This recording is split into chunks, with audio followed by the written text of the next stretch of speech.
कक्षा 9 की प्रश्नावली 1.1 के प्रश्न नंबर 1 की बात अब करते हैं। प्रश्न है, क्या शून्य एक परिमेय संख्या है?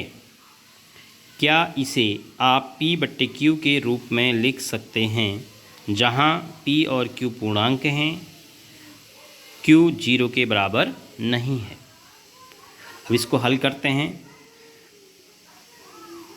परिमेय संख्याओं के रूप में आपने इससे पहले वाले वीडियो में पढ़ा, समझा। तो अब हमें शून्य एक परिमेय संख्या है कि यह नहीं बताना है। अब परिमेय संख्या अगर शून्य होगी तो हम उसको P/Q के रूप में लिख पाएंगे। अब आप शून्य को क्या लिख सकते हैं? शून्य बराबर आप शून्य बट्टे कोई भी दूसरी संख्या लिख सकते हैं। 0/3 लिख सकते हैं, 0/4 लिख सकते हैं, 0/5 लिख सकते हैं। क्योंकि अगर शून्य में आप 5 का भाग देते हैं तो 0 बार जाएगा। अर्थात शून्य के अगर 5 भाग करते हैं, 0/5 का क्या मतलब है कि शून्य के 5 भाग करो। शून्य माने कुछ नहीं, उसके 5 भाग करो तो कुछ नहीं होगा। जब कुछ है ही नहीं तो उसके भाग कैसे हो सकते हैं?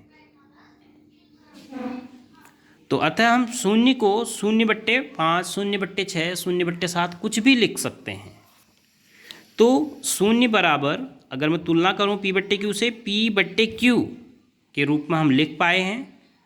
तो P 0 है, Q 5 है, जो शून्य नहीं है। तो कंडीशन दी है कि Q शून्य नहीं होना चाहिए। और परिमेय संख्या के लिए यही होता है कि P शून्य नहीं हो, P शून्य हो सकता है लेकिन बट्टे में, हर में Q शून्य नहीं होना चाहिए। तो आप क्या कहेंगे? शून्य एक परिमेय संख्या है? हाँ, शून्य एक परिमेय संख्या है। क्यों? क्योंकि शून्य बराबर हम 0/5 लिख सकते हैं। तो आप लिखेंगे इसका उत्तर हाँ, शून्य एक परिमेय संख्या है। तो आपने उत्तर लिखा हाँ, शून्य एक परिमेय संख्या है। क्या आप इसे P/Q के रूप में लिख सकते हैं? मैंने लिख दिया, शून्य बराबर 0/5। ठीक है। तो अतः हम इसको P बराबर, अगर इसको हम तुलना करें तो P/Q बराबर आपका 0/5 हो गया, शून्य का मान। तो अब मैंने 0/5 लिख दिया, तो कोई बच्चा 0/7 लिख दे या 0/6 लिख दे तो उसका मतलब ये नहीं कि उसने गलत लिखा है, तो वो भी सही है। तो इस प्रकार से हम इस पहले प्रश्न को हल करेंगे।